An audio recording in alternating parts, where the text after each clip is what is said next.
ನಮಸ್ಕಾರ. ನಾನು ನಿಮ್ಮ ಪದ್ಮಾ ಬಸವರಾಜ್. ಹೇಗಿದ್ದೀರಾ ಎಲ್ಲರೂ? ಕಳೆದ ಸಂಚಿಕೆಯಲ್ಲಿ ಮಾತಾಡಿದ ವಿಷಯಗಳ ಸಂಬಂಧಪಟ್ಟಂಗೆ ನೀವು ಸುಮಾರು ಜನ ಕಾಲ್ ಮಾಡಿದ್ದೀರಾ. ಇಲ್ಲಿ ಹೋಗ್ಬೇಕು, ಈ ಥರದ್ದು ಒಂದು ಆಪ್ತ ಸಮಾಲೋಚನೆ ಅಂತ ಹೇಳಿದ್ದೀರಾ. ಸೊ ನಮ್ಮ ಜಿಲ್ಲೆಯಲ್ಲಿ ಬೇರೆ ಬೇರೆ ಕಡೆ ಸಿಗ್ತಕ್ಕಂಥವ್ರ ಬಗ್ಗೆ ನಿಮಗೆ ಹೇಳಿದ್ದೇನೆ. ಈಗ ನೀವು ಮತ್ತೆ ಕೆಲವೊಂದು ಪ್ರಶ್ನೆಗಳನ್ನು ಕೇಳಿದ್ದೀರಾ. ಕೆಲವೊಂದು ವಿಷಯಗಳನ್ನ ನಾವೇ ಏನಾದ್ರೂ ಅದ್ರ ಬಗ್ಗೆ ಬೇರೆಯವ್ರ ಹತ್ರ ಮಾತಾಡ್ಬೋದಾ ಹೇಗೆ ಅಂತ ನಾನು ಮುಂಚೆಯಿಂದಲೂ ಹೇಳ್ತಾ ಇದ್ದೇನೆ. ನಿಮ್ಗೆ ಯಾರ ಹತ್ರ ನಿಮ್ಗೆ ನೀವು ಹೇಳ್ತಕ್ಕಂಥ ವಿಷಯಗಳ ಬಗ್ಗೆ ಅವ್ರ ಹತ್ರ ಒಂದು ಗೌಪ್ಯತೆ ಇದೆ, ಬೇರೆ ಯಾರ ಹತ್ರ ಹೇಳಕ್ಕಾಗಲ್ಲ, ಅಥವಾ ಅವ್ರು ಹೇಳೋ ಒಂದು ಕೆಲವೊಂದು ವಿಷಯಗಳು ನಿಮ್ಗೆ ಕೆಲವೊಂದು ನಿರ್ಧಾರಗಳನ್ನ ತಗೊಳ್ಳುವಂತ ಸಾಧ್ಯತೆಗಳಿದೆ ಅಂತಂದಾಗ ನೀವು ಅವ್ರ ಹತ್ರ ಮುಕ್ತವಾಗಿ ಮಾತಾಡ್ಬೋದು ಅಂತ ಹೇಳ್ತೇನೆ. ಈಗ ನೋಡಿ, ಒಂದು ಉದಾಹರಣೆ ಹೇಳ್ತೇನೆ. ಯಾಕಂದ್ರೆ ಕೆಲವೊಂದು ಸಮಸ್ಯೆಗಳಿಗೆ, ಕೆಲವೊಂದು ಕಷ್ಟಗಳಿಗೆ, ಕೆಲವೊಂದು ಏನ್ ಮಾಡ್ಬೇಕು ಅನ್ನೋಂಥ ಒಂದು ನಿರ್ಧಾರ ತಗೊಂಡಿರೋಂಥ ಒಂದು ಸಮಯದಾಗೆ ನಾವು ಒಂದು ಚಿಕ್ಕ ಉದಾಹರಣೆ ಹೇಳ್ತೇನೆ. ದಿನ ಬಳಸುವಂತ ಒಂದು ಬಟ್ಟೆ ಬಗ್ಗೆ. ಒಂದು ನಮ್ಗೆ ಏನು ಶರ್ಟ್ ಬೇಕಾಗ್ಬೋದು ಒಬ್ರಿಗೆ, ಅಥವಾ ಸೀರೆ ಬೇಕಾಗ್ಬೋದು, ಚಿಕ್ಕ ಮಕ್ಕಳಿಗೆ ಫ್ರಾಕ್ ಬೇಕಾಗ್ಬೋದು, ಅಥವಾ ಒಂದು ಜೀನ್ಸ್ ಬೇಕಾಗ್ಬೋದು, ಏನೋ ಒಂದು ಬಟ್ಟೆ ಬೇಕಾಗ್ಬೋದು ನಮ್ಗೆ.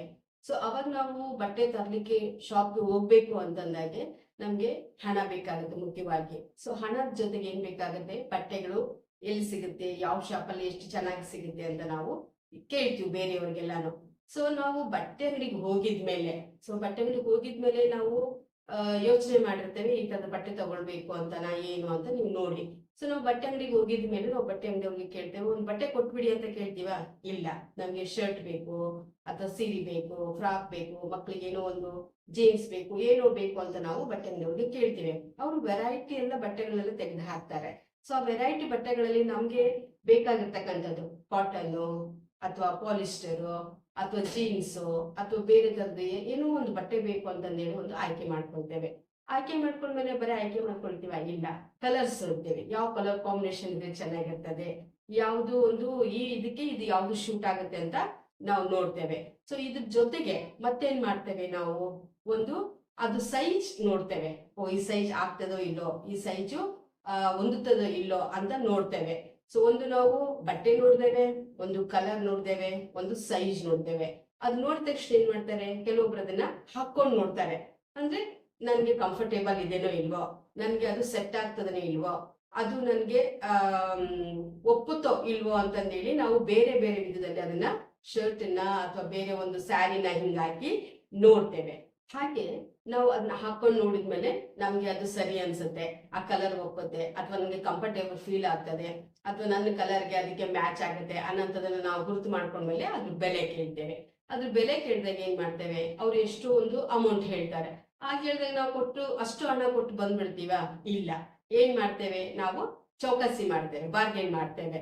ಸೊ ಅವ್ರು ಹೇಳಿದ ಅಮೌಂಟ್ಗಿಂತ ಇನ್ನೂ ಸ್ವಲ್ಪ ಕಡಿಮೆ ಕೊಡಿ ಅಂತ ಕೇಳ್ತೇವೆ. ಅವ್ರು ಆಗೋದೇ ಇಲ್ಲ ಅಂತ ಹೇಳಿ, ಇಲ್ಲ ಇನ್ನೂ ಸ್ವಲ್ಪ ಕಡಿಮೆ ಕೊಡಿ ಅಂತ ಕೇಳ್ತೇವೆ, ಆಗೋದಿಲ್ಲ ಅಂತ ಹೇಳ್ತಾರೆ. ಅವಾಗ ನಮ್ಗೆ ಅವ್ರಿಗೆ ಒಂದು ಏನು ಒಂದು ಹಣದ ಸರಿ ಆಗುವಂತ ಒಂದು ಏನು ಅವರ ಹಣವನ್ನ ಕೊಟ್ಟು ನಾವು ಅದನ್ನ ತಗೊಂಡ್ ಬರ್ತೇವೆ.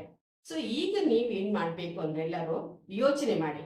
ನಾವು ಒಂದು ಬಟ್ಟೆ ತಗೊಳ್ಬೇಕಾದ್ರೆ, ಹೌದಲ್ವಾ, ಒಂದು ಏನಾದ್ರು ಒಂದು ಖರೀದಿ ಮಾಡ್ಬೇಕಾದ್ರೆ ಅದಕ್ಕೆ ಹಣ ವ್ಯವಸ್ಥೆ ಮಾಡ್ಕೊಳ್ತೇವೆ, ಯಾವ ಶಾಪ್ ಹೋಗ್ಬೇಕಂತ ನೋಡ್ತೇವೆ, ಒಂದು ಬಟ್ಟೆ ಯಾವ ತರದ ಬಟ್ಟೆ ತಗೊಳ್ಬೇಕಂತ ನೋಡ್ತೇವೆ, ಕಲರ್ ಯಾವ್ದು ತಗೊಳ್ಬೇಕಂತ ನೋಡ್ತೇವೆ, ಸೈಜ್ ನಮ್ಗೆ ಅದು ಒಪ್ಪುತ್ತೋ ಇಲ್ಲ ಅಂತ ನೋಡ್ತೇವೆ, ಮತ್ತೆ ನಾವು ರೇಟ್ ಅನ್ನ ನೋಡ್ತೇವೆ. ಒಂದು ಬಟ್ಟೆ ಪರ್ಚೇಸ್ ಮಾಡ್ಬೇಕಾದ್ರೆ ಇಷ್ಟೆಲ್ಲ ನಾವು ನೋಡೋಂಥವ್ರು ನಮ್ಮ ಜೀವನಕ್ಕೆ, ಸಮಸ್ಯೆಗೆ ಅಥವಾ ಕಷ್ಟಕ್ಕೆ ಏನಾದ್ರೂ ಈ ತರದ್ದು ಆಗಿದಾಗೆ ನಾವು ಇದು ನೋಡ್ತೀವಾ ಅಂತ ನೀವೆಲ್ಲ ಒಂದ್ಸಲ ವಿಚಾರ ಮಾಡಿ, ಯೋಚನೆ ಮಾಡಿ. ಯೋಚನೆ ಮಾಡಿದ ಮೇಲೆ ನನ್ನ ಕಮೆಂಟ್ ಬಾಕ್ಸ್ ಅಲ್ಲಿ ಹಾಕಿ, ಇದಕ್ಕೆ ಮತ್ತು ನಮ್ಮ ಬೇರೆ ಬೇರೆ ಸಮಸ್ಯೆಗಳಿಗೆ ಏನು ಅನ್ನೋಂಥದ್ದನ್ನ ನಾವು ಮತ್ತೆ ಮುಂದಿನ ವಾರದಲ್ಲಿ ವಿಷಯಕ್ಕೆ ಸಂಬಂಧಪಟ್ಟಂಗೆ ಮಾತಾಡೋಣ. ಜೊತೆಗೆ ಇದನ್ನ ನಾನು ಯಾಕೆ ಹೇಳಿದ್ದೀನಿ ಅಂತಂದ್ರೆಗಿನ, ಇದು ಪ್ರತಿಯೊಬ್ರು ವಿಚಾರ ಮಾಡಿ. ಈ ವಿಚಾರ ಮಾಡಿದಾಗೆ ಸೊ ನಮ್ಮ ಸಮಸ್ಯೆಗೂ ಮತ್ತು ಈ ಬಟ್ಟೆ ತಗೊಳ್ಳೋದಕ್ಕೂ ಏನಾದ್ರೂ ಸಾಮ್ಯತೆ ಇದೆನಾ ಅನ್ನೋದನ್ನ ಯೋಚನೆ ಮಾಡಿ ನಂಗೆ ತಿಳಿಸಿ, ಅಥವಾ ಕಾಲ್ ಮಾಡಿ. ಸೊ ಅಲ್ಲಿವರೆಗೂ ಮತ್ತೆ ನಾನು ನಿಮ್ಮನ್ನ ಭೇಟಿ ಆಗ್ತೇನೆ. ನಿಮ್ಮ ಪದ್ಮಾ ಬಸವರಾಜ್.